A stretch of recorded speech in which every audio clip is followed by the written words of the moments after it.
All right, so finishing up this gable roof segment, and it's a couple of things to note. One is with your elevations. You do want to go ahead and you can see, as an example, let me back away a little bit, what I've done on this roof right here, which is this is a 912 roof pitch. And what I did here was put the roof pitch symbol right here to indicate, and just like dimensioning, like if this is a 912 and this is a 912 and this is a 912, you don't have to constantly drop it everywhere. You can see I have a lower roof pitch right here, which is a 612. I would relocate the location of this, but that's what the framer needs, or whoever is building the roof. They are going to need that piece of information, and they're going to need it on every different slope that you have.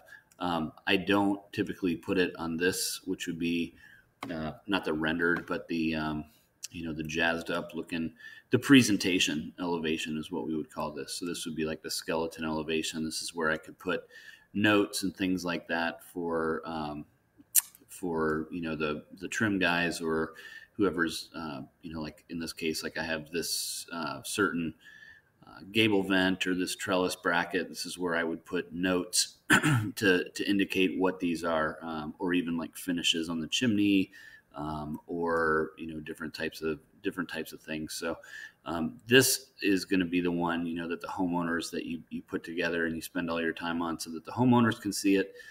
This is the one where you put any kind of pertinent information. So you should do that.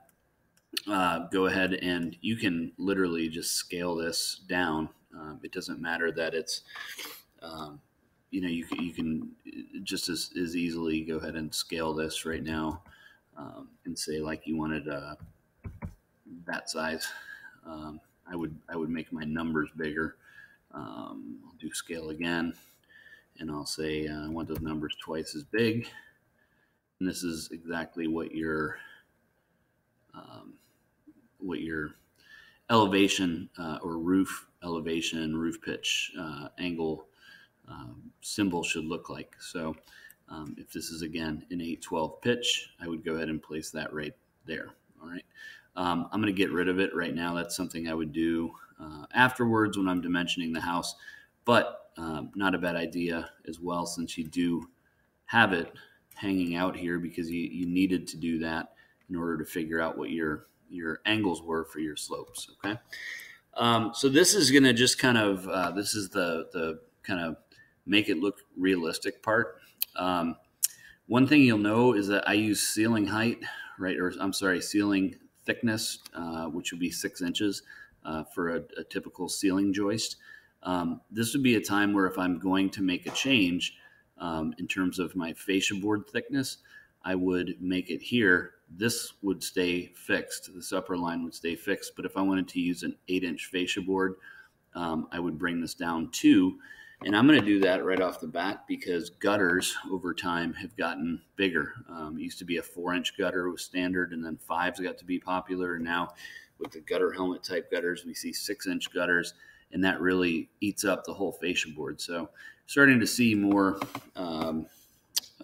fascia on buildings that is bigger. Okay. I usually come back and do it on the non-gable runs afterwards. So what I'm going to do is just start by doing an 8-inch offset. Okay. And I can offset down. Okay. And then I'm going to do a 2-inch offset right here. So what I want is this to come down 2 inches. So I go offset 2. Okay. So that's all pretty straightforward. And then I'm going to do the insides of the corner boards.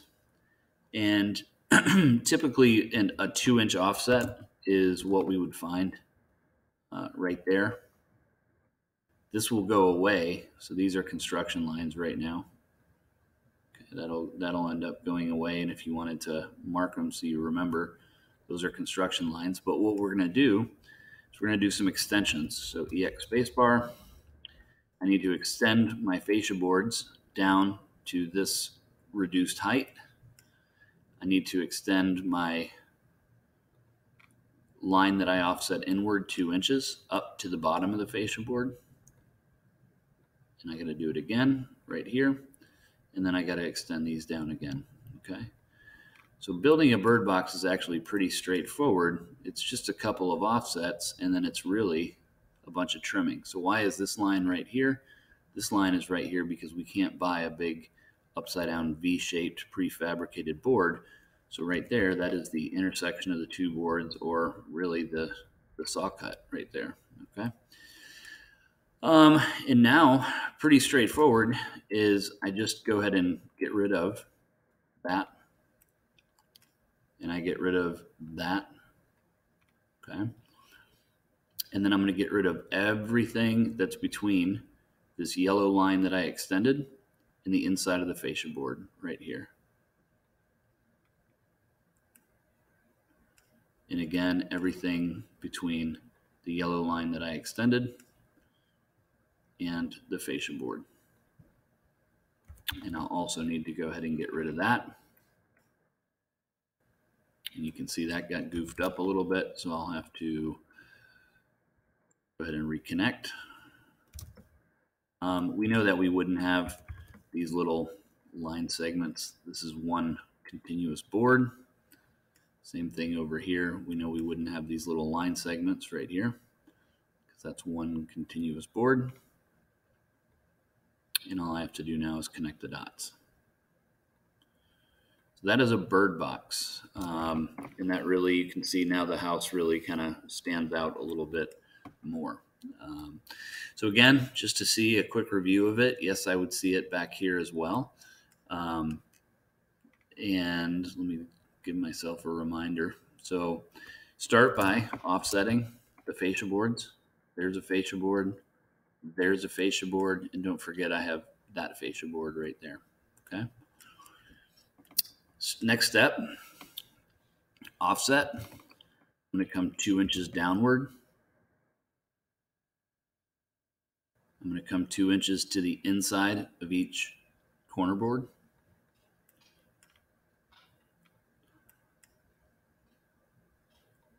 And this is going to be something else. There is really no bird box here because this is a straight up and down gable end.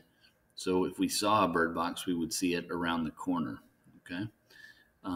So there is no bird box there. When you do have things like that, like shed roofs and little weird roof pieces, you definitely want to go ahead and take your time. And I would say work from easiest to hardest. Okay. So a couple of extensions I have to do. Remember, we have to extend that line upward. These yellow lines that we offset from the corner boards, that one is good enough. The fascia boards have to extend downward. Okay, so you can see these need to come down, and that's all good over there.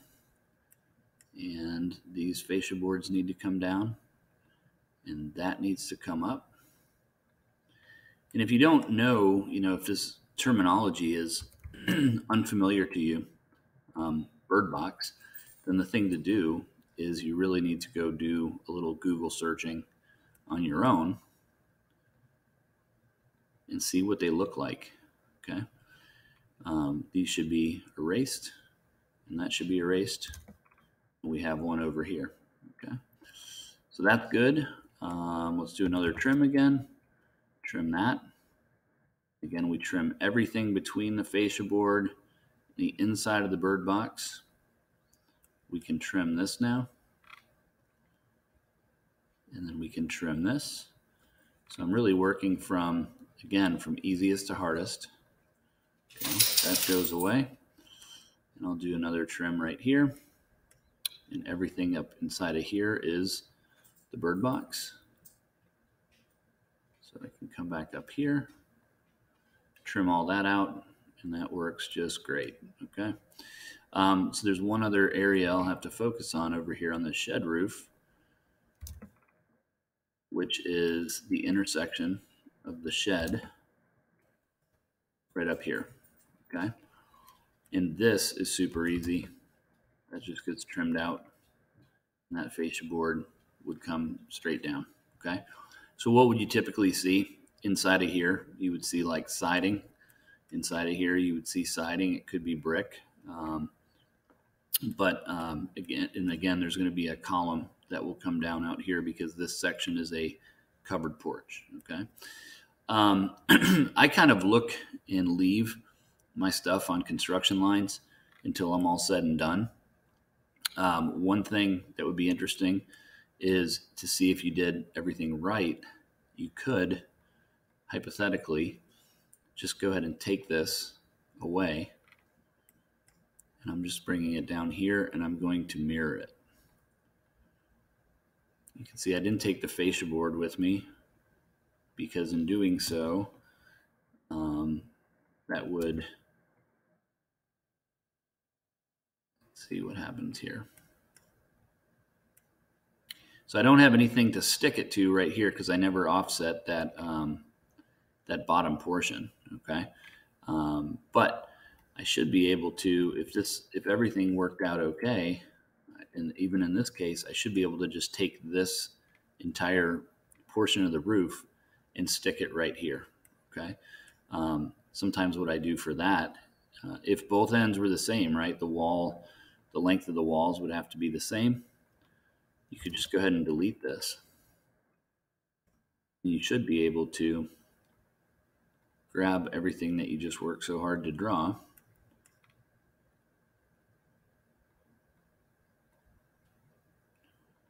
And it's probably not going to be perfect. There's probably going to have to be a little bit of trimming and extending. But what did I do that for? That little stick right there aligned everything just right. And so now you can see that I'm sound as a pound and I can just extend it. So oftentimes, if you're, again, for that to work, the distance between this corner of the house and this corner of the house had to be the same distance, okay? But for that to work, that worked out just perfect. And you saw where I took and mirrored that shed roof, and that's exactly the process I'm going to use just to go ahead and attach it, which should work great. So I'm trimming these first because if I trim the bigger portion, it leaves it out, okay? Again, what I could do is just do like an X marks the spot kind of thing. And now I can go ahead and get rid of this.